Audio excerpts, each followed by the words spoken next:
Hey everyone, and welcome back to the Transection podcast for today's episode, which is episode 2 of season 3. I hope you really enjoyed episode 1 with Jeffrey Marsh. And in fact, we've got a few reviews that I thought I would read out to you. Last week, obviously, we talked to Jeffrey Marsh, who is they were the first openly non-binary person on national TV in the US, and they're doing really amazing work around acceptance and spreading lots of love and peace and all of that good stuff. So Tracy says, loved this episode, was like eavesdropping on two friends having a conversation, but the insights and little gold nuggets they both shared were inspired and will be helpful to so many. Thanks, Tracy. Thea says, this was great. I love Jeffrey. I came out as non-binary to my church the other month, a Methodist church, and they have been so supportive and open. I was worried as I've been a Christian for the past few years, but I've been so surprised by them. If I have a goal, it's to make the church as open and inclusive as possible. Thanks again. Good luck, Thea. I'm so grateful for your message and good luck to you. Speak of Awe says, thank you for this conversation. I love these conversations. So thank you so much for the feedback. We always love hearing from you all. And so on to today. Today I'm interviewing a really fascinating bloke. His name is Jonathan Andre Culliton, and he's a writer and director at Heath&Henshaw. Jonathan Andre Culliton is a Boston-born, Los Angeles-based trans filmmaker and comedy writer. A graduate of the New York Film Academy, Culliton is the creator of Bombshell, a collaboration between Heath&Henshaw and Mattioli Productions, streaming on Amazon. His work can also be found on Fearless, Gay Binge TV, TLA Video, Happy TV, and Real Women Network. Culliton has produced such projects as Michael Yip's award-winning musical short, The Gay Mafia, and Sarah Taborga's ball culture documentary, Dear Queer Dancer. He has a successful freelance career as a first assistant director and has recently worked on music videos for such artists as Fletcher and NOTD. And today, obviously, we're talking to Jonathan about what he's been up to and all of, his talents and forays into, portraying trans people on TV in a different way, and not so much in the ways that we've been used to of seeing that, us trans people portrayed in this sort of negative or painful way. But, he very much explores different parts of things that aren't typically represented, or not historically anyway. And his series Bombshell, that's already out, I think I've mentioned it before, but I've watched that from beginning to end. It's a short series, and I loved it. I laughed out loud at some of it. It's definitely not for children, but I loved that, and we talked more about that in the episode, so you'll learn more. At the moment, Jonathan is fundraising along with the rest of his team for a brand new series. So I'm just going to read a little bit to you about what he's doing here and invite you to go and support him. Filmmakers Marvel A. Rex and Jonathan Andre Culliton have just launched their Seed and Spark crowdfunding campaign for Spookable, a trans genre-bending horror comedy series. Zachary Drucker from Transparent, The Lady and the Dale is the executive producer. Spookable tells the story of two transgender best friends, Sean, Marvel A-Rex, and Tamina, Alexander Gray from Empire, whose vacation in the woods turns into a Wonderland-esque journey into a supernatural world. Sean is a jockish white trans man who, through his fearless bravado and questionable intelligence, gets lost in the woods and turns into a werewolf. In order to save Sean, Tamina, a gorgeous and brilliant black trans woman, must face the very evil that took him. Together they become fighters of otherworldly evil while their lives and relationship change forever. Spookable's Seed and Spark campaign, which launched on April 6th, will raise funds for the pilot episode. The creators say, "We're ambitious, but we're also being realistic about what's possible in a COVID landscape," says co-writer and director Jonathan Andre Culliton. "Our locations are budget friendly, the pilot only requires 3 actors, and we can shoot with a small, dedicated crew." And here is a little trailer from Spookable. Did you know that trans people are made of stardust? That trans people are divine, hailing from galaxies across the universe? Some of us have fallen to Earth, and Earth can be a very scary place. Monsters, witches, werewolves, leprechauns, and the worst of all, other humans. Welcome to the Trans Cinematic Universe, Phase 2. Welcome to Spookable, the TV show. If you would like to follow or contribute to the campaign, please go to seedandspark.com/fund/spookable. I will also put the note in the show, the link in the show notes, and also on my website underneath the season 3 heading on the page with all of the information about the today's episode. So please do go and support Jonathan. This is such a worthwhile and marvelous thing. And if you've seen Jonathan's other work, you'll understand how brilliant this will be and how entertaining it will be for all people, trans or not, although obviously there's nothing wrong with making something for our community. But I do think that Jonathan's work is just enjoyable. I don't think it matters really who you are. I think it's yeah, he's just so entertaining and so funny. And I really hope that you enjoyed today's episode. Just before we get started, a little reminder to go and follow us, please, on social media, on Facebook, the Transection Podcast, on Instagram at Transection Podcast, Twitter at Transection P, and I'm also on TikTok at Transection Podcast. If you haven't already signed up for our mailing list, we will email you every time there's a new episode out or there's something interesting happening. And if you go to muxharrishill.com/transection, there's a green box. You just put your name and your email address in there, easy peasy. And then every time we drop an episode or we're doing something exciting, we'll send you a little email out. So go and join there. It will take 2 seconds, and it will be lovely to have you as part of our little email family. In a time of great change, here is we're all making efforts to become more ethical, more educated people. The Transection Podcast interviews people from many different backgrounds to bring different aspects of human rights to life through humour, authenticity and personal stories.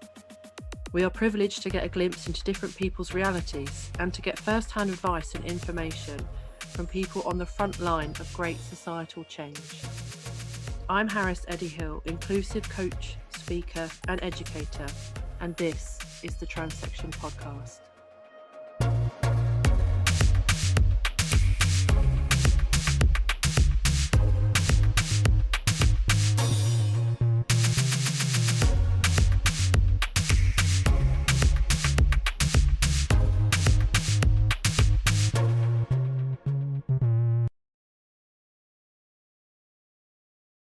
Hey everyone, and welcome back to the Transection Podcast. And today I'm joined by Jonathan. Hey Jonathan, thanks for coming. Hi, how are you? It's very nice to be here today. Yeah, I'm very excited about today. Very excited. So, Jonathan, for those who haven't come across you before, do you want to tell us a bit about what you do? Sure. I'm a filmmaker. Distributed show called Bombshell. You can find it on Amazon and a bunch of other places. If you go to @Bombshell the series, then you can find the whole link tree. So anywhere you want to watch, there's very gay places to watch it, which is always fun. And I have that in distribution. And then I really wish that I could say I probably am 2 days off from being able to say that I have a big major project coming with some trans talent that you've probably heard of. So that's all I can say about it at this moment. But that's what I do. Yeah, I'm in LA and I'm a Boston boy here, and I've sort of just carved my way out with the trans creatives here. And yeah, really happy to be in this place, honestly, because I'm a comedy guy. So I'm sure you've seen a few trans drama movies. I'm just gonna guess, that you've seen probably predominantly dramas, and that's something that was sort of a barren landscape until a couple years ago. Saw a couple things, even just like, I don't know if you watch Drunk History. I've It's seen it a couple of amazing, times. amazing show. You should really watch the one about Marsha P. Johnson, because that one in particular, it's like when you're watching it, you're watching Trace Lysette and Alexandra Gray, who are like two of our amazing stars, play these iconic women, and then also on a show like that where it's just so silly. And I've never those girls have not had an opportunity to be silly, really. So when I saw that, that was part of the reason I started writing the new project that I'm writing, because it's just like, we don't always have the best day in and day out, trans people, and comedy is really important for that. I use comedy just as a person. That way I try to bring levity to my life and to my situations. I'm Irish Catholic from Boston. That is very, very specific, and not really always the most friendly place to be queer. Um, but that it's also part of my identity. So Mm. it's a part. It can't really remove it. I don't know if you have that where you're from, I but think a in England little we're bit. not necessarily as kind of nationalistic, or even, I don't know. I think we do like our roots, but I don't think it's quite the same as in America. There isn't. I don't, or if there is, it's not anything I've experienced. So you brought up a really important point about comedy for trans people, and this is something that is really close to my heart as well, because I think our history, and certainly the history as narrated by cis people, and I'm thinking particularly institutions and the medical world. I think so much of our identity has been kind of dictated uh, and portrayed as like negative, or like we're struggling, or like being trans is unfortunate or something. But Right. I don't know how you feel, Jonathan, but I feel like I have a laugh with the people on my Facebook pages and in groups like every day. We're always laughing and always making jokes, kind of at our own expense, but maybe about the subject matter in general. And I think that comedies, like especially for our community, is massively important. And I wondered like how it feels for you, like the difference between a trans drama and a trans comedy, and like where did that idea come from for you, or how did you find your way to it? I mean, firstly, I'm just a person who loves to joke, write, and be funny. So it was really like for many years just putting a round peg into a square hole. I just tried to. I really mentally was slanted to think I have to write a certain thing because trans is a genre. That's how I was approaching it. Trans is a genre, and what happens with genres is that they have tropes, and then that means that you play against them or you fall into them, but the tropes still exist. So part of it was just finding the limitation in that and being like, this is just not where I'm supposed to be. And then it's hard to imagine something that you haven't seen before. So it was hard for me, even though I was going through being a person in my late 20s, writing or experiencing what the character goes through in Bombshell. All these cis guys, I have the misfortune of being attracted to mainly cis males.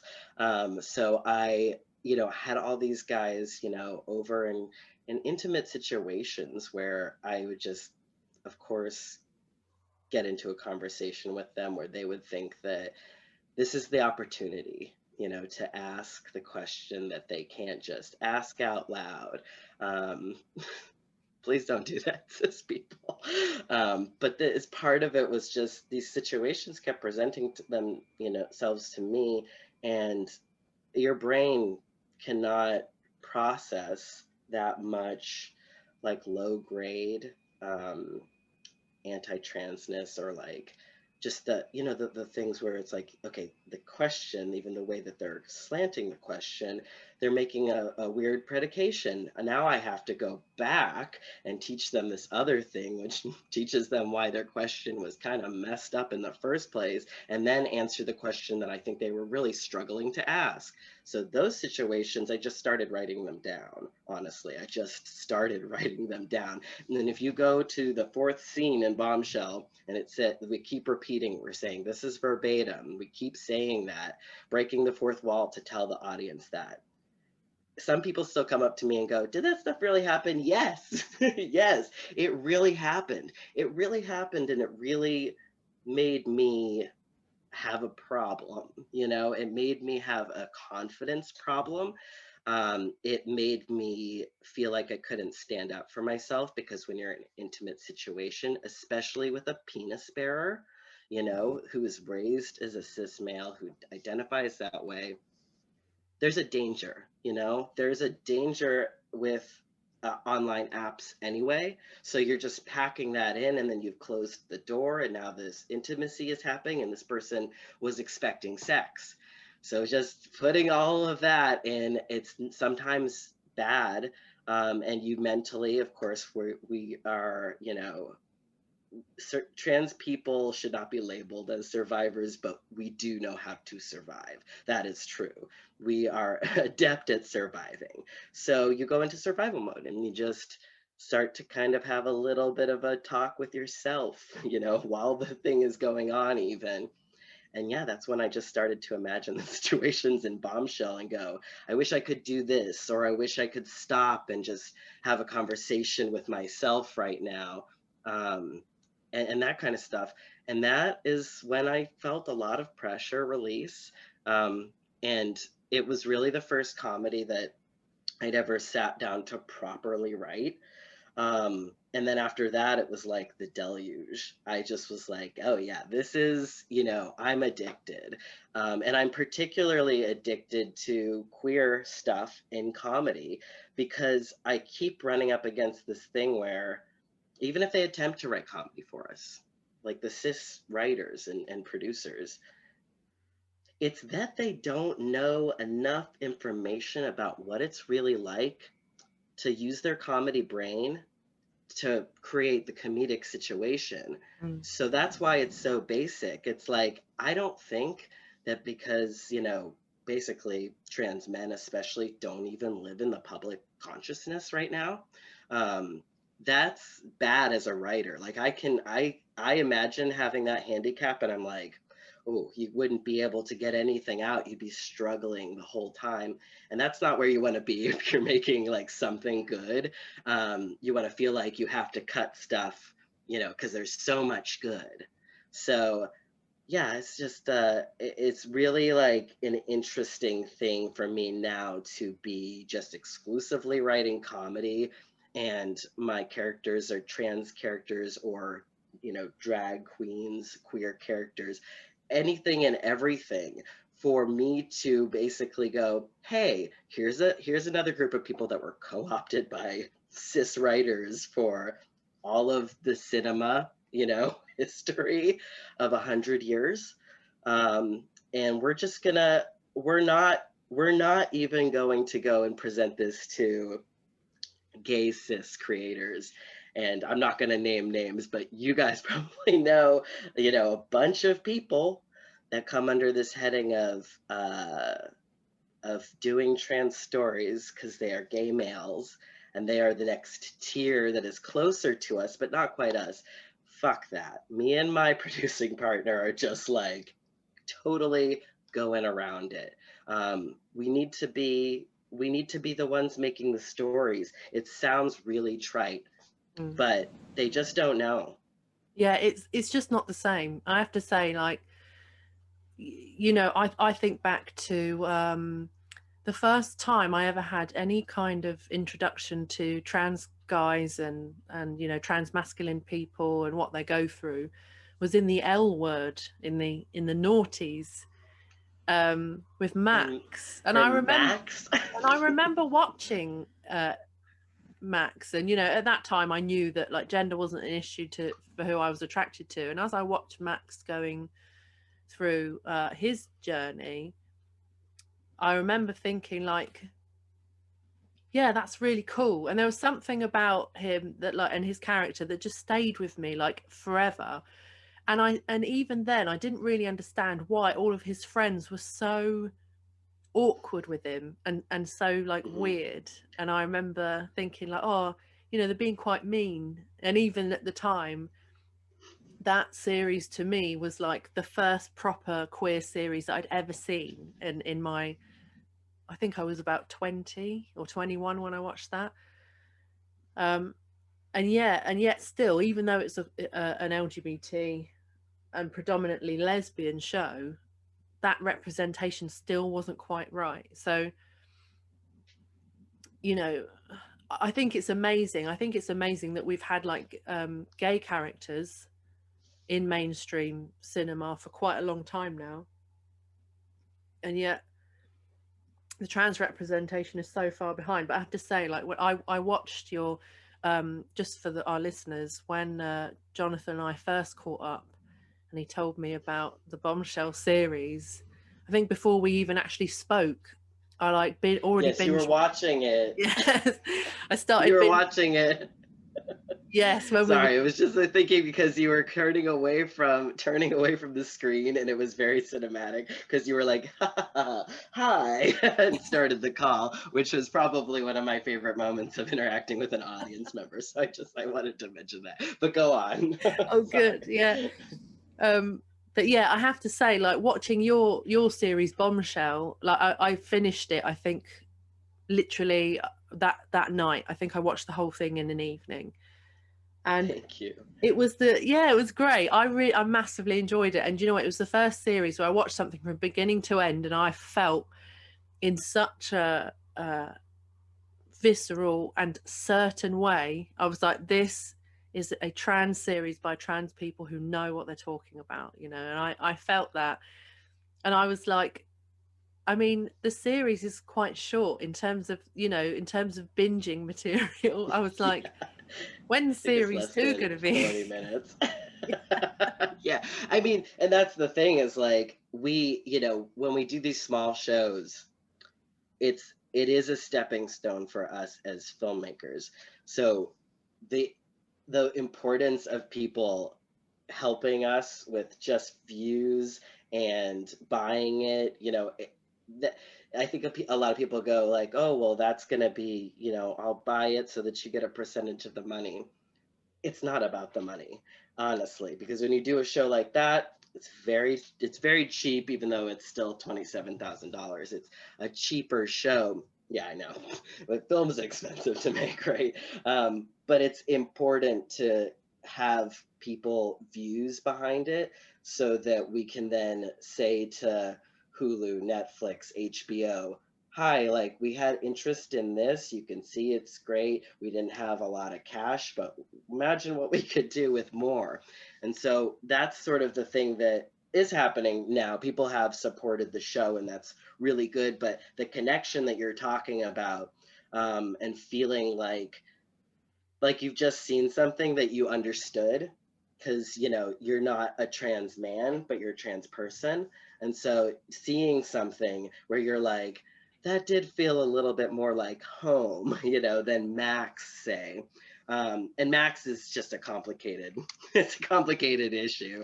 I argue that his behavior was justified because he was around those crazy characters in the show. You know, he was always getting angry and stuff, but there is a little bit of a problem about like predicating the T makes you the Hulk.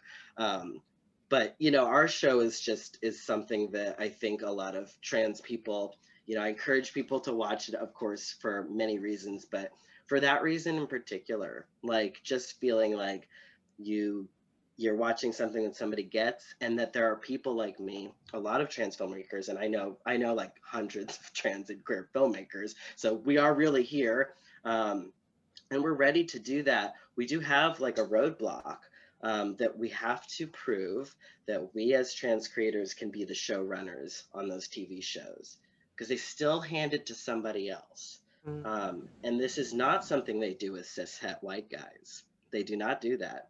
They say, oh, you didn't make a show before? You have never made anything before? Here is many millions and good luck. And we'll be here for you. We'll be supporting you. We want that same treatment. I don't care if we haven't been here before. We've been making our work.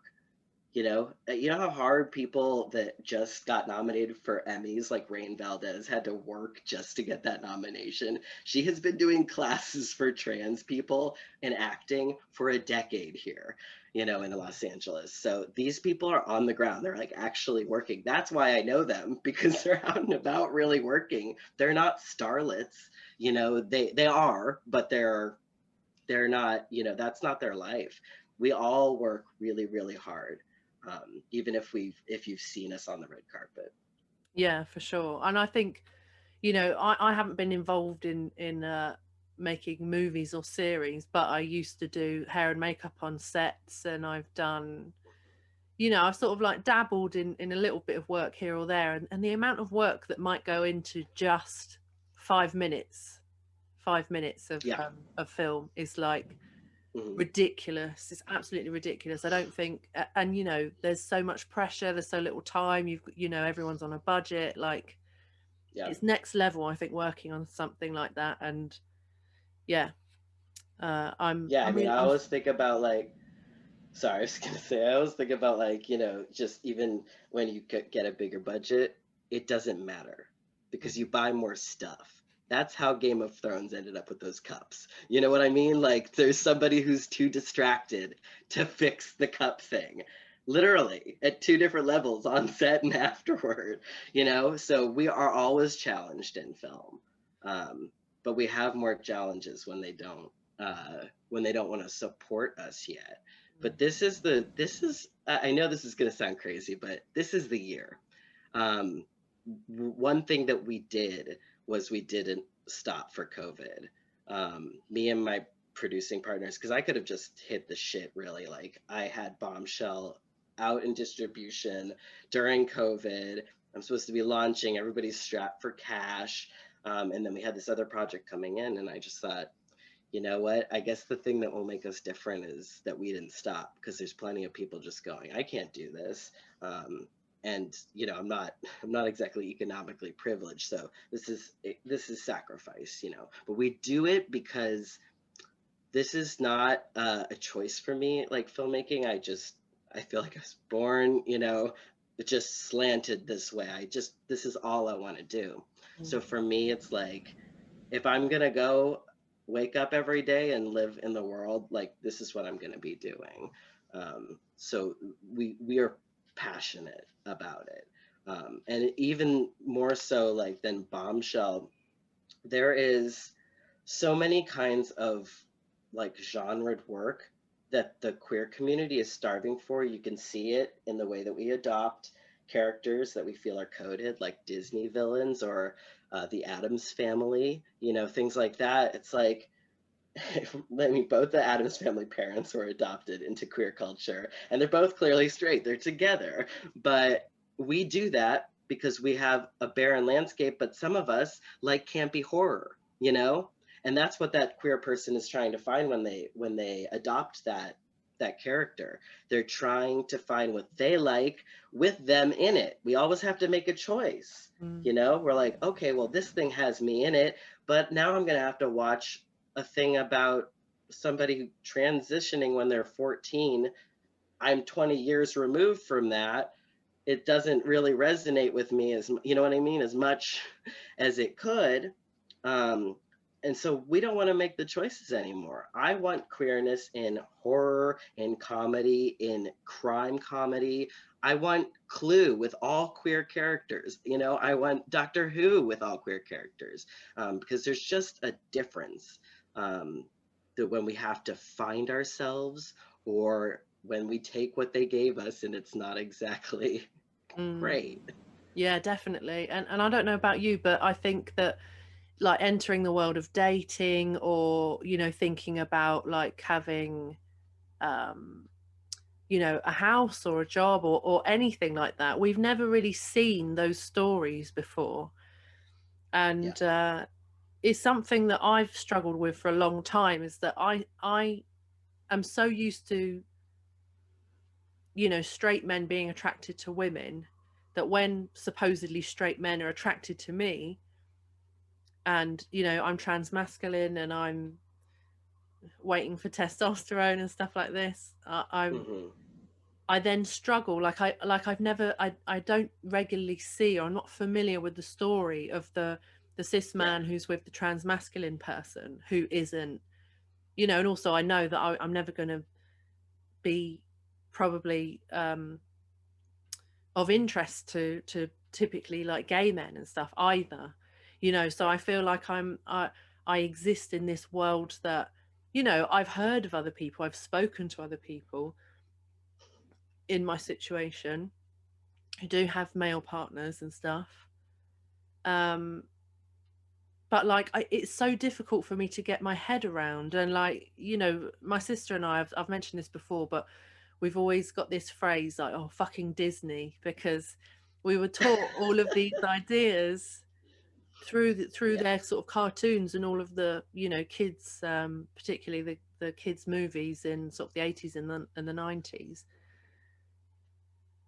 But like there was nothing ever about the kind of the reality of anything in there. Not that, you Right. know, make believe story is meant to be about reality, but there was no suggestion of these issues or these different dynamics or different types of people. So it's so difficult to get your head around. And I guess the only thing we can do is to, you know, support people like yourself who are making that media so that we might finally be able to see it.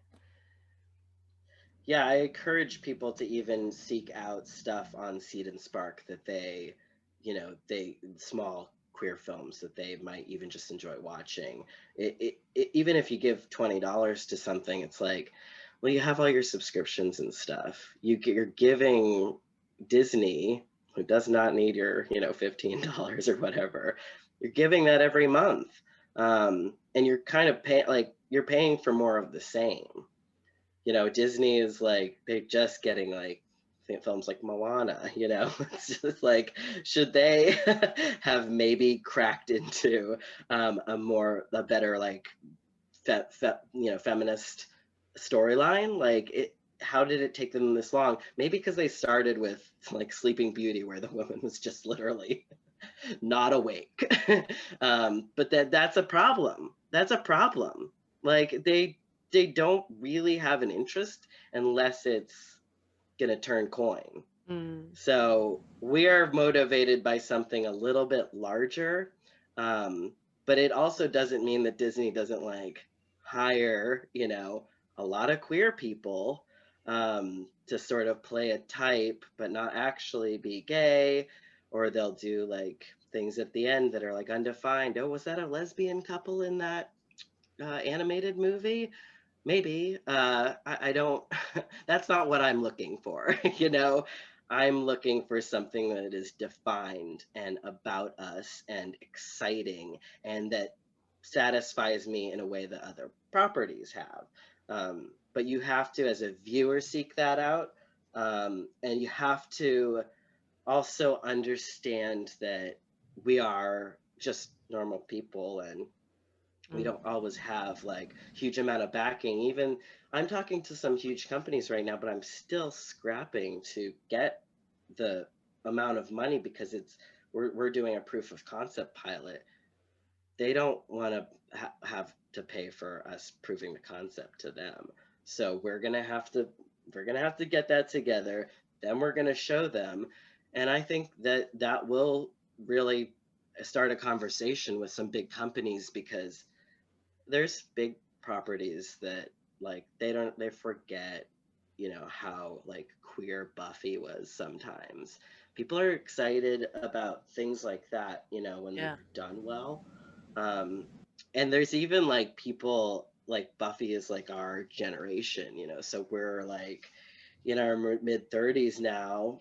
We still watch a shit ton of TV. You still Yeah. need those properties. I watched Doctor Who until my mom was like, I think you're too old for Doctor Who. And then I Right. just watched it in secret after. You're never too old for Doctor Who. Thank you. I needed that, a British person to tell me that. But it's like, it's even like in a property like that, which is family oriented.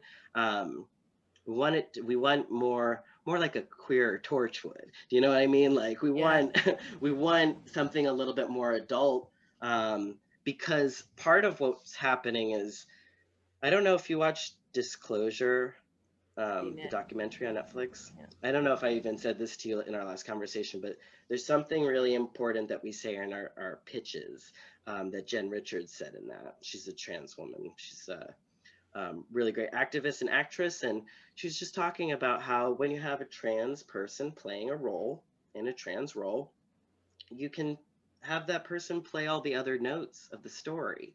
When you have Eddie Redmayne or, Matt Bomer or who the hell ever, they're playing the transness because they are a cis man who got into a dress that day and went, oh, whoa, whoa, whoa, whoa, I'm a trans woman suddenly. I got to play all the notes of that. We just imbibe it when we do it. We are just it. Mm. So it's not hard, and it's funner when you get to play the notes of the emotion, because actually that is what people connect to in film. And we work to make specific stories universal. So the specificity is what makes it interesting, but the universal aspects are the things that we can all relate to. So trans HRT stuff. Well, yes, it's unique, but a lot of people have medical stuff that's sort of like a nuisance that's, makes them have to go to the doctor all the time. They have things that are sort of small amounts of pain. The shot doesn't really hurt if you do it right, but it's a thing every week. Um, I think that's pretty universal. People can understand that level of discomfort, or, having to go through something where you're dependent on the medicine. That kind of stuff, I think people can really relate to. So it's about making it cool enough, for the cis audience to also be there. And the cis audience is important because they're bigger. I don't know if we would give a fuck about them, if they weren't so significant in percentages. But if you think about RuPaul, that show predominantly is watched by cis people. Mm. And so you're watching cis people are going, like, they're watching quick drag and all these like concepts, and hearing the language and all this stuff. It's a lot of information that they have to actually at some point early on in their viewing catch up to, but they do. They think it's important enough. They were enticed enough by the entertainment value to do that. Yeah. So we And can do this. yeah, definitely. And people they do enjoy these different aspects of life, or watching something they haven't watched before. As one example, when Black Panther came out, I took my much younger brother, to go and see it, and we came out of there just completely blown away. And I said to him, it was so nice to watch a movie that wasn't full of fucking more white faces. And he was like, I agree. And you mentioned the Buffy thing. Who was it? I haven't watched it in years, but Spike, played by Neither. James Marsters, Oh kissed. yeah. Is it John Barrowman that he kissed, or who was it? Another male actor? Was it John Barrowman? It I think might you not. might be right.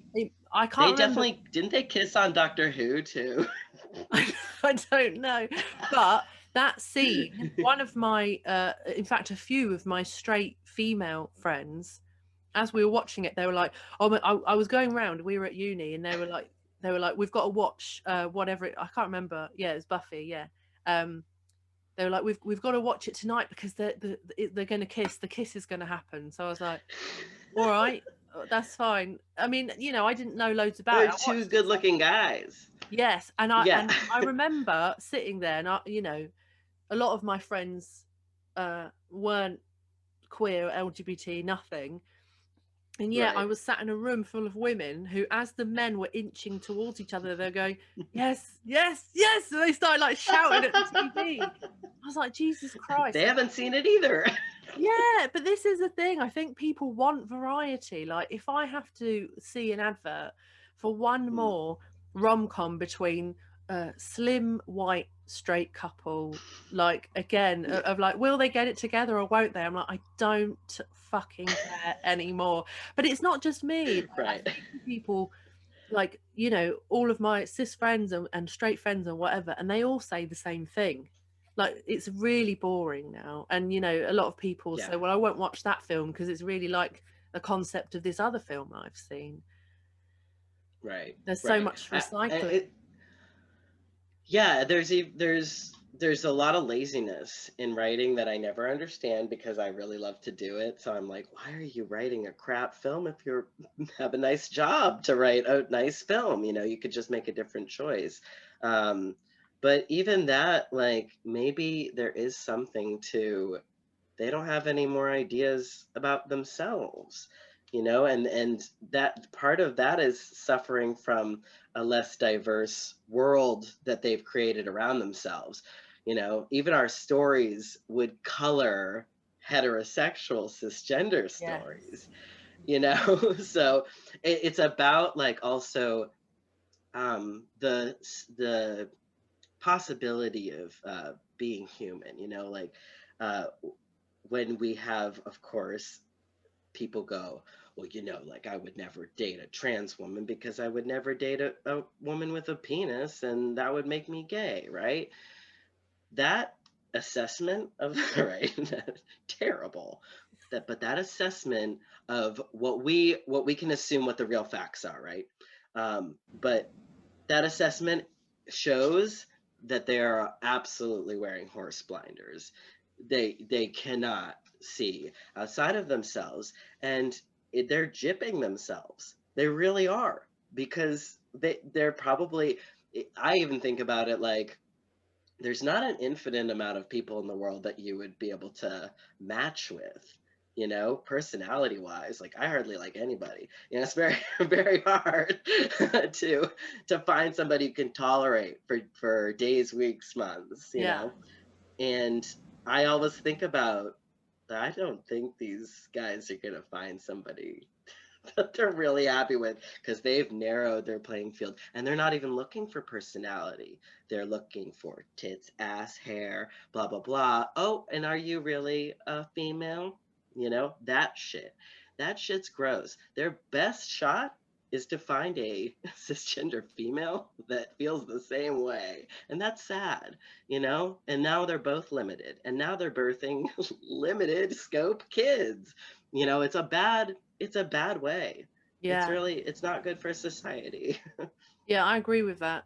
How was it for you, like, navigating dating men sort of as you are now, like, compared to, you know, because I think for me, when I was trying to be a girl or woman, or trying to conform or do the things that I was told I was supposed to, I didn't like it, but I knew how to do it. And then I think Yeah. and then, you know, coming out as me, Terrible. and you know, like, my personality, like, I, you know, there was a feminine side to me, but I wouldn't say I was a massively Right. feminine person. You know, a lot of the lads will make jokes that I'll join in with, like, I can have a disgusting sense of humor, I'm not easily phased, you know. Whereas I think they, you know, they're often used to girls being like, oh, that's disgusting, and, you know, being Right. easily offended. Whereas, you know, so how was that for you, navigating that? Because I mean, on the one hand, you've got like the euphoria of being yourself finally, Yeah. but then people responding in such a strange way sometimes. Yeah, I mean, to be honest, like, for me, I hardly dated before my transition. So, and the couple things that I, you know, I did during that, the couple of sexual experiences I had, I literally just, like, made it very obvious that I was open to that, and then let it come to me because I'm very shy. But I got a lot more confidence when I transitioned, and I started dating and hooking up with people before I had my top surgery.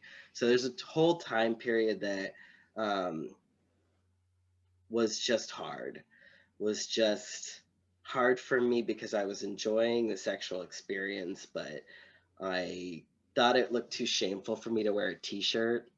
You know, like, I thought it looked like I was ashamed, which I was. But I didn't want to feel like that person knew that or was thinking that I was ashamed. So I just confidently would take off my shirt. And yeah, I would say that those are not great memories. They're definitely like a tier below, like just absolutely being, you know, massacred by like a stranger in a public bathroom, but they're not great. And then when I had my top surgery, like there was so much, I had so much more agency. I was really, uh, I was really about like getting the hookup. Like that was all my mid 20s were about, because I thought you know, I'm gonna reclaim my men 20s. I had this idea of like I should just go out and fuck a bunch of people so that I can be like, you know, be like the other guys. Um, and of course, like my experience was not gonna be the same as their experience. Um, and I definitely like it, just knowing that there's something about cis men, uh, and not to get too graphic, but just the physical reaction that they have, and then their presentation as a man, that is something that I always say, unfortunately, it's just I don't know why, but it drives me crazy. Like I love it, but I don't like talking to a lot of cis guys because they can be a little boneheaded and say stuff that is really hurtful, and they don't even know that. So it was just a constant thing of like feeling the high from the sex and then just boom, crashing. Usually during the clothes coming back on portion, where you know you're trying to feel good still, and then this person's chirping in your ears. And there would be a lot of stuff where I felt like I was treated poorly because I was trans, and that, you know, that it was sort of a throwaway fetish kind of thing. I definitely had a lot of that stuff where that's not really what I'm about. You know, that's not going to make me feel good. And I'm not here for anybody else but me. It's a hookup situation. We should both be here kind of for ourselves. And that there should be like a nice link up where both those things are, you know, congruous. But it's just the way, you know, that people, maybe those guys treat their cis gay male partners too, but there's something about the casualness of sex. It's kind of funny because I talked to my a cis straight male friend the other day, and I said, like, I don't want to date. Obviously, I just got out of a 3-year relationship, and I kind of just hate the idea of relationships. Like, I'm married to my work. I already have a husband, you know, essentially. And I spent all my time with him. But he was like, well, and I said, but, you know, I really like connection during sex. That's like my main thing. I love connection during sex. And I love, like, I have some friends that I sleep with. We have real friendship, you know, not like a FWB, but a real friend. And I love that connection. And he was like, well, it sounds like what you want is Match.com. And I said, fuck you, because there, it's a relationship's really hard. It's a lot of work, and you should not enter into one just because you want to look into somebody's eyes while you're fucking. That is not a good reason to get into a relationship. No. Connection during sex is something that I think queer people just have more intelligence about. There's a lot of people that I know, a lot of queer women who, like all my sisters, like queer friends, have slept with each other or have had relationships in the past, but are all still friends. That's because there's a connection in sex that you don't have to be ashamed about, that isn't sacred to some one person forever and ever. You can have that connection with people.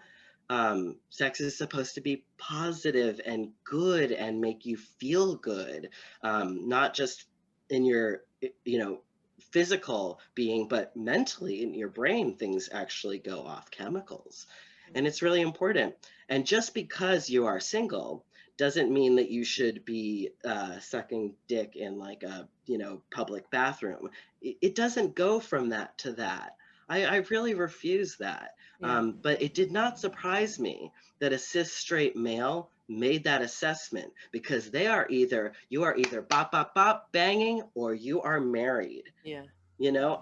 No, Yeah. And I don't even believe, yeah, I don't yeah. believe that. Yeah, I agree with you. And I do think that queer people, I think because this kind of very straight and traditional path that's laid out before everyone, because we've kind of had to go, well, even if I wished it, I can't really have that. It's not me.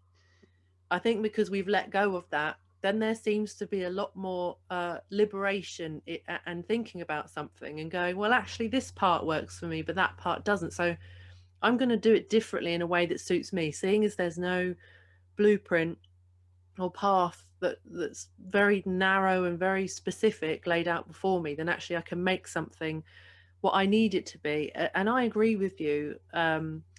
It was interesting because last year, during the summer where lockdown was kind of eased a little bit and it was relatively safe to do so, I met up with an ex, and we on 2 occasions, and we'd kind of talked about it, and I said, look, I think this is just gonna, it's the middle of a pandemic.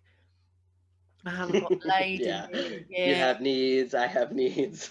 Yeah, and we got on fairly well. I mean, we don't talk anymore, but and he'd That was said, enough. well, yeah, but just as friends. I said, listen, just because it's friends, it doesn't mean that you can be cold. Okay, you can still be Right, affectionate with somebody that you care about. It doesn't have to mean anything romantic or loving. And he was like, right. this was like this blew his mind. I could see him like thinking about this. Wow, I'd never thought of that before. And that's definitely like something that wasn't the first time for me. Like I've had quite a few instances where I've had a connection with somebody, but there's no it's not romantic. We're not thinking about marrying each Right. other or It like wouldn't staring into fit. their eyes. Yeah. Yeah, like, oh, you're Yeah. amazing. You're just like, yeah, you're Right, cool. right. This is nice. Right. It would be a little more lukewarm, and it wouldn't feel as good. It wouldn't feel like you wanted to marry that person. Because you're being true. You're saying what you really think, and those are still good things. Like, it doesn't have to be so epic, because I think what also happens with those couples is like some of it ends up being put on. Oh, you're the love of my life. I only think about you, and blah, blah, blah. And then that husband goes and cheats 5 years later. Like, that kind of stuff where it's just maybe you should have a conversation about some real shit. Yeah. About what was the actual expectation. And if any of it ends up with it was my mom or dad's expectation or anything adjacent to that, it's not good. Mm. But there's just so much pressure, like even just as a person in my 30s, like I was engaged for like 2 years, and I was not ready to be engaged. I was not My brain is supposedly fully formed, but I don't know. Like I'm still learning so much, and I'm learning what I'm willing to compromise on, which is about 1% of things. It's just not it's not a place that I want somebody else to be in, or for me to feel angry about, resentful about. But I also don't think that that means that I'm devoid of any kind of feeling. I have a regular sexual partner who's a friend, and we have talks constantly, about making sure that like we understand like what's going on. But it's kind of like, because he's so great, he does get it, or I wouldn't still be like fooling around with him. But that is the only energy that I can have come back, Yeah. is yes, I'm celebrating you. Because the last thing I want is for somebody to hold back on how I'm making them feel, because they don't want to misrepresent what they want to communicate to me, and that doesn't feel good. It doesn't feel good to be the person who's like, just so this isn't romantic, and I think you're whatever. we don't you don't have to talk about like that kind of crap. It can just be about the positivity of it. What are we getting here now, and what's good about it, and why is that fucking awesome? All of that stuff, like that's where I actually feel really so empowered by sex. It's the opposite of those rooms that Bombshell is about. It's where I go, I have total agency in here. I can feel what I want to feel, and that is totally okay. My transness and my body and everything, that has had to be in an okay place for years, just because I got too old dealing with somebody else's crap about, the fact that I have a vagina. Like, it's not my problem, and I'm really excited about. So, please, partner, be excited about it too. But not dealing with that, and then like having a great emotional setup. That's actually healthy sex. Like I'm sure Dr. Ruth would tell us right now. That's healthy sex, whether it be in partnership or outside of it. Mm. That's what cis men need to know. That that they have a take what you want mentality, and that doesn't even, you can't even bring that to me with what I've been talking about the last couple minutes. Mm. Yeah. So it sounds to me like, your experience now is coming from a very empowered place. Like you're really sure about what you'll accept in terms of behavior and like how people treat you. But obviously, your show Bombshell was much more, it felt like it was earlier on in that process for you. Why did you want to make those experiences into a show? What did you want to express in it? I think when trans people go through transition, like, well, first, of course, a lot of people think it's shorter, but it could be decades and decades of transition. Sometimes transition never ends. Um, and so when I was in my mid-20s, I transitioned when I was 21, but I didn't start hormones till I was 24. I got my top surgery around 27. So it just took a while to get through all that stuff. So that the show is about that time period, and there's so much mentally going on during that time period. So if you're just trying to pursue your 20s sex life, maybe you are someone who wants partnership eventually. As a trans person, you can't just go out and do that. And so I wanted for not just myself, who at the time really thought I was exiting that point permanently because I got into my relationship and then I got engaged. So I really did feel like I was like, I'm doing this because I know people are still going through this. But now being back into sort of a weird version of COVID hookup dating world, I think that it is just one note of the process of being a single trans person. Um, and it's really important for cis people to understand the the vast ocean between what they might experience in their 20s. And I'm not saying it's all great, because women go through fucking crazy shit from young men, but it's like an almost you can't get over that point in your life, right? You can't get over the point in your life where you're going to be okay being naked in front of people, be okay having sex, and start to develop that agency. There's no way around it, but we don't need to have people going through insane amounts of trauma during it. Do you know what I mean? Like, we could take that part out by teaching, other great groups of people that there's just a way to approach somebody, not just in a sexual situation, but hell, anywhere we've been harassed. There's something in this experience that makes all that stuff okayed to them. Mm. um, and it's not, and there's something creepy too about stuff that comes out when you close a bedroom door, like that. There's something about that, and the agency that they're feeling, the sudden relief to be able to say that. It's like, why aren't they Googling this actively? Is that part of the, that sick interest thing? that thing where they find some trans person they think is super hot, and then they try to find on Google old pictures of them pre-transition. Is that all wrapped up in that stuff?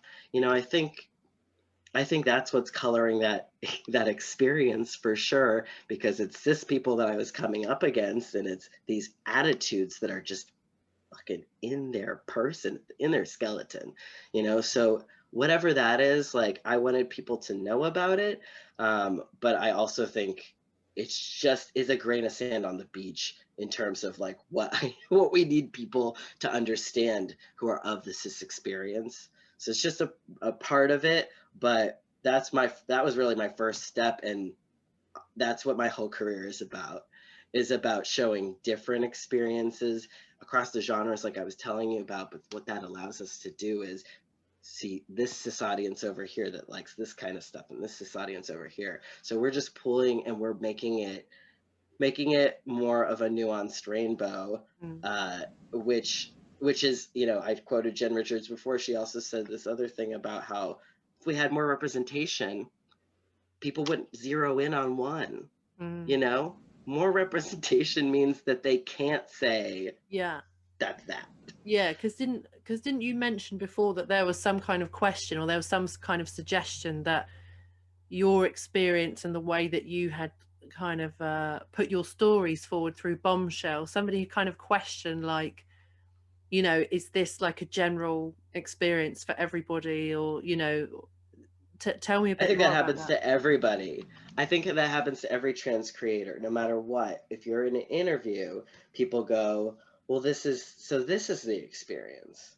So you're teaching us about this new part of the experience, but this is the experience now. Am I reading you right?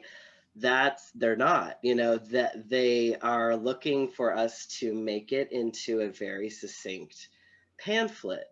The problem with pamphlets is that they're short and have really like the important parts, right? You take out all of the, well, this person could be of this other marginalized group. Look at the intersectionality and how just by having it should be a thing that gives them power, and yet it's giving them all these problems. Like, that's why we need it, because there is a limitation and a want of the human brain to make things simple. Yeah, for sure. And I, You I know? find I find even when I'm being interviewed and people ask, so what does this mean? I have to, as much as possible, temper every reply with caveats, like coming out of my arse.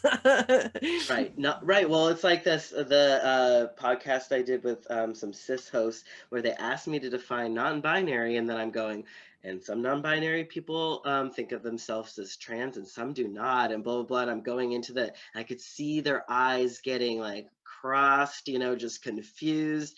And it's like, maybe I should have started this by saying, relax, open up your mind, open up your heart, and don't make any assumptions, and remember that if what I'm saying to you rings any little gender bells in you, that's also okay. Don't fight it. You know what I mean? Like, that's all that stuff that's going on with them, where they're hearing something, but they're already like kind of on the defense, and not open to it as much. We queer people come open to trans stuff because we are like intaking the information, trying to find ourselves in these long periods of our lives. So we read stuff and we're talking to people, all the classic forms of human communication.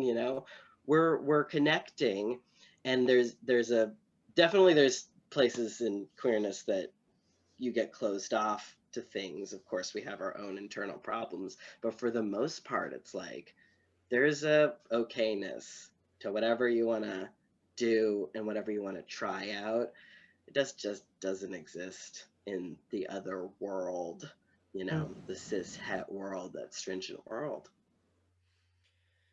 Yeah, it's true. I'm very curious. I wonder if after this life I will be like, I will join the all-knowing oneness of the universe, and I will finally get to see inside people's heads when they're having those reactions to like a trans person speaking or expressing themselves, or educating or something.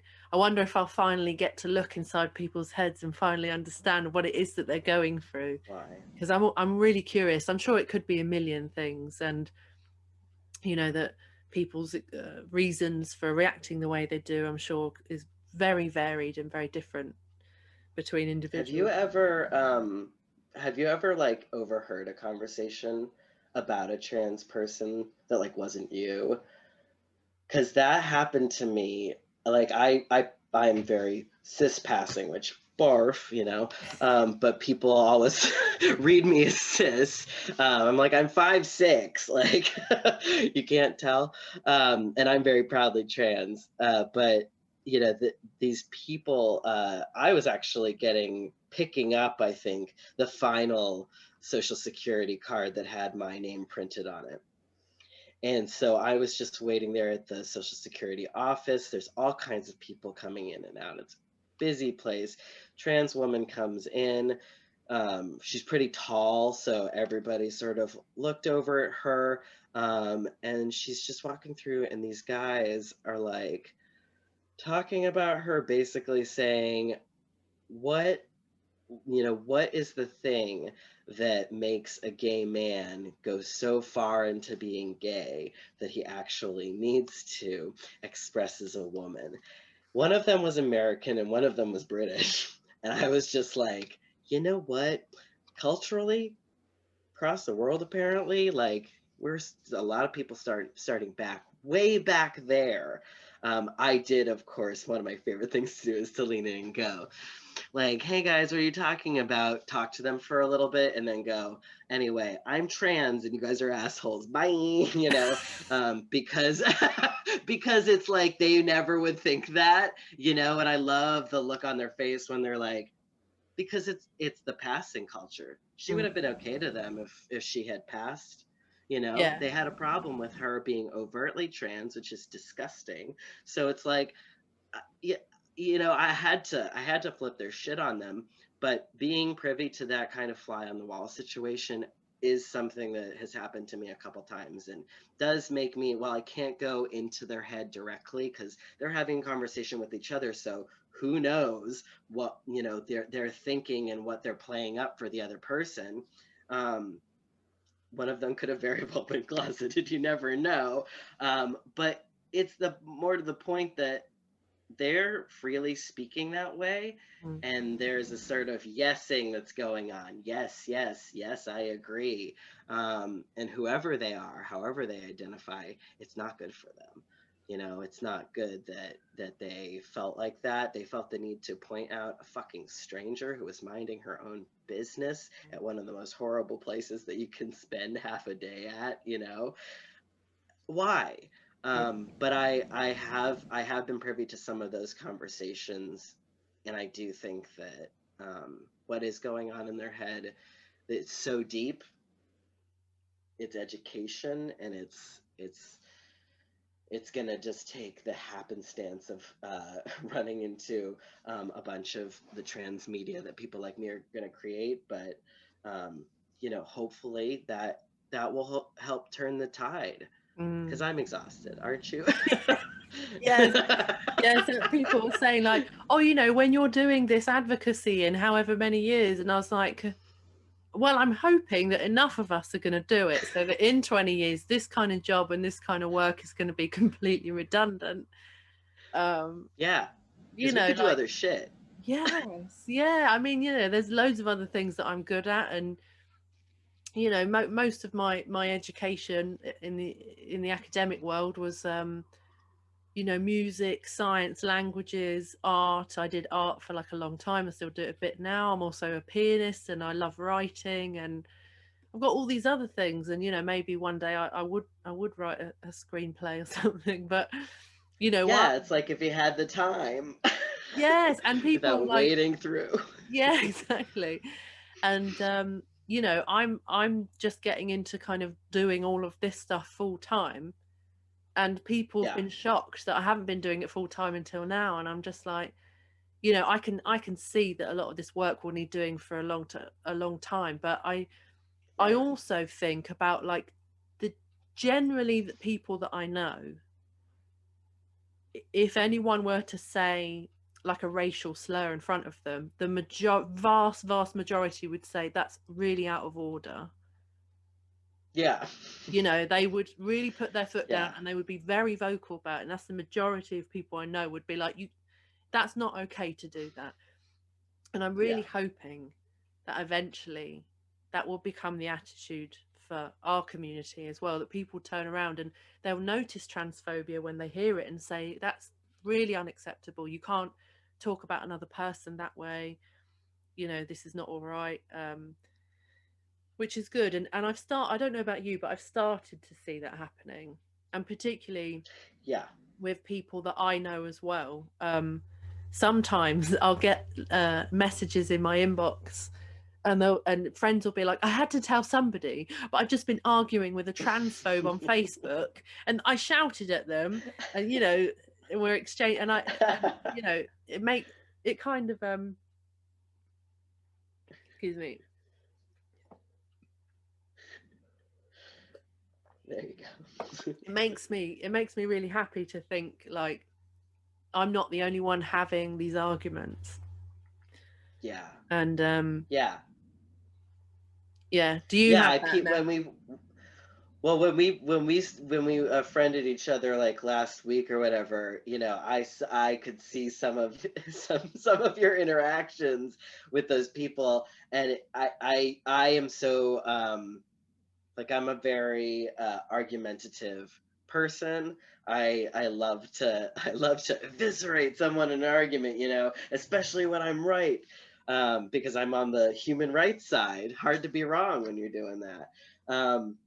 But part of me, of course, as you I'm sure know, I just make sure that it's not taking too much time and energy from my life's light. You know, I just try to make sure that if I am in a situation that it's not like a pure troll kind of thing, and that the person really is like able to be taught or willing to learn. But if I could, I would just say to all of the internet trolls, like, you know, those like foam like things that you hit people with or something like that. I don't want to get into a deathly fight. I just want to spar with them, because it's like, you know, the idea that they are aggressive, you know, that they have this energy for you. And I kind of want to be like, go for a run. Because whatever is occupying your life, or whatever is in your life that is sad or that you don't want to go towards, like, you can't escape it into this place. I'm sorry. Like, my people are here, and we do literally nothing. Like, the statistics of like trans people being, you know, violent or aggressive are crazy, you know.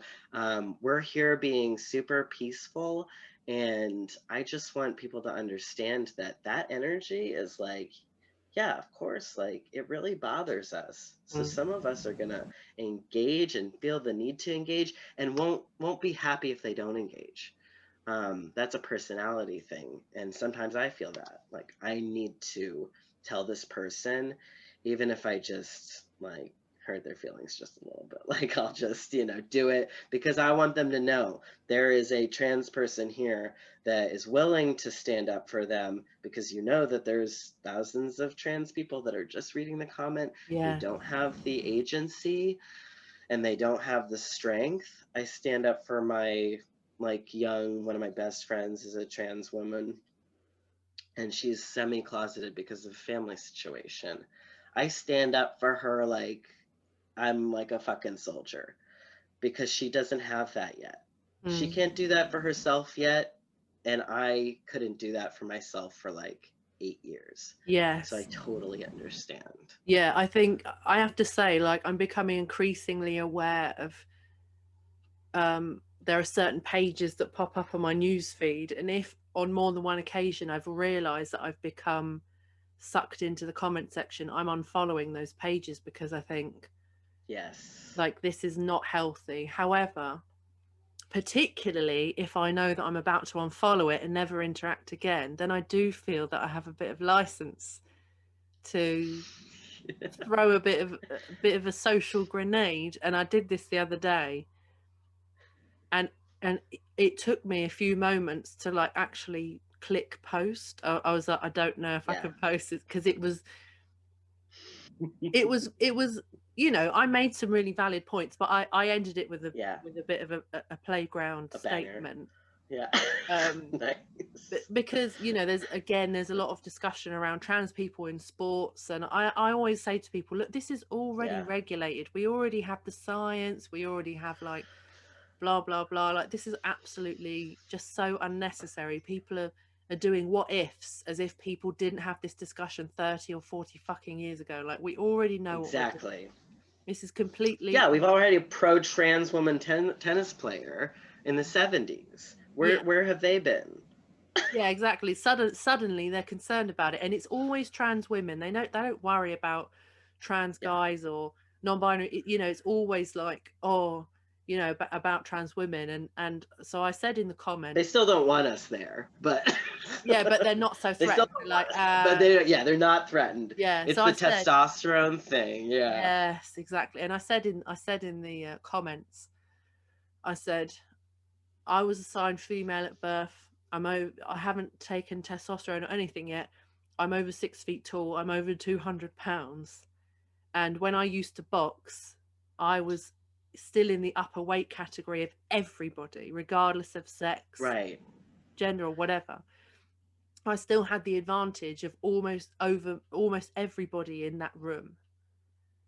Right. You know, and there was like 80 of us. There weren't. Yeah, you don't care who you punch. Yeah, there weren't many people over 6 feet and over 200 pounds. Like, I was in the upper, you know, weight and well, not ability, because I was an amateur, but you know, I was up there, like, regardless. So I said it should be more or less about ability and weight, and that should be it. And you know, I made this really important point and backed it up, and you know, explained about boxing and having an advantage over most of the men that I trained with. And I ended it with, a lot of you transphobes concern trolling in this comment section, basically calling female athletes second rate, wouldn't know a sport if it fucked your mum. And then I was like, I can't post that, and I did it. And I, you know, I so rarely go for a punch below the belt, but on this occasion, I was like, I'm gonna do it just because. If it, you know, and like, you don't owe that person anything. They proved that to you, you know, so you have license to do that. But just thinking about, you know, physicality, even in terms of the sport of boxing. I mean, I'm no expert, but it's like, you're 6 foot, you have more area for them, and you have probably a longer wingspan. But weight is the primary category. Yeah. So we don't take advantage. We don't go, but this guy's has got a big head, you know, so it probably could take a punch better. We don't say that. It's like, there's advantage in sport. Like, why is NBA, you know, filled with guys who are 6'5" to 7 feet? That's not a requirement. It's just that when you have that height advantage, then you can play when everybody has that height advantage. That's why. So it's just interesting to me that they're so concerned that there will be some sort of natural testosterone, when what that tells me is that they don't understand how estrogen and testosterone work in cis bodies. Yeah. You know, nobody really understands HRT. I say, like, oh, I have peak levels of testosterone. Does that mean that you inject a ton of testosterone? No. I mean, now it probably would, because I've had a hysterectomy, so I don't have natural estrogen production anymore. But before, it just would have made my body make more estrogen to equalize. It's a science. There's a science behind it. So these levels, I think they think it's like a lot of a lot of cis people think it's 100% to zero. Like men have 100% testosterone, and then we're like, no, actually, you have estrogen in your body. Yeah. And they don't realize that, say, if they had erectile dysfunction or they grew breasts from medical treatment or something like that, that's a hormonal response, and that your hormones are, you know, just as malleable as mine. That probably scares them a lot, which is why they haven't confronted it. But just the idea that everybody would have an equal playing field in that sense is the basic bullshit of our lives, you know. Yeah, definitely, definitely. So, Jonathan, how do people follow you and your work, and how can they watch your stuff? How do they find me? Well, if you go to at Heath and Henshaw, that's Heath and Henshaw. That is the production company. It's my professional profile. Yes, you can find my personal profile, but I'm not going to tell you where it is. It's just a bunch of pictures of my cat, and all cats I love. And if you go to at Bombshell the series, that's where you can find the show. Both of those profiles will have the link tree in it. And as I said, Amazon, Gay Binge TV, TLA, video, a myriad of other sources, and physical Blu-ray, if you're into that kind of thing, is out, I think, yesterday or today, something like that. So you can totally order that there. And yeah, watch the show. And I encourage everybody to follow at Heath and Henshaw, because in the next couple of days, probably from when this will be released, we're going to be launching a campaign soon, and it's a property I'm really, really excited about. So please peep that. And I'm only on Instagram. Don't find me anywhere else. I'm a very simple man. So and that's pretty much it. You can find me on Facebook. It's like a challenge, though. Go do it. Yeah. And Jonathan, any last words for your fellow trans film related people? Just what I said before. Support these properties. Support smaller properties. When you support, when you watch a trans character on an FX show or something like that, and it's made by all cis people, it doesn't really support trans people half as much as if you go and seek out smaller properties to younger filmmakers that are trying to get in those spaces. Then you'll see it on the network. Okay. That's all Amazing. I have to say. Thank you so much for joining us today, Jonathan. Thank you. You're amazing. I really appreciate you. Thank you. Thank you so much for joining us today for today's episode with Jonathan. As I mentioned at the beginning of the episode, if you could go and donate a little bit of money or go and offer your support to Jonathan and his team for this upcoming project, I know it will be very much appreciated and very worthwhile. I've also had a look at the funding page myself, and depending on what you donate, you will get little freebies, and there are incentives there. So please do go and have a look. Also, you can tweet us or send us a message or write a review on our YouTube channel and let us know what you thought of today's episode and what you've learned and what you found interesting. And we will read out your comments possibly on the next episode. I'll probably limit it to 3. We had quite a few more this time. So our next episode, I have an absolute gem for you. It is the one and only singer and comedian Jordan Gray. You may have seen Jordan on The Voice. I think in 2016 she was on there. She's been a singer and performer for a long time, and recently she's been more into comedy. She kind of switched her efforts towards comedy, and she is very funny. And also in real life, I said this to my best friend after we'd recorded this episode. I said to my best friend, she's really funny in real life. My best mate was like, well, she's a comedian. And I said, but I've met comedians when they're not working, and they're like not all funny, and they're like normal people. Whereas I felt that with Jordan, we had a genuinely good laugh.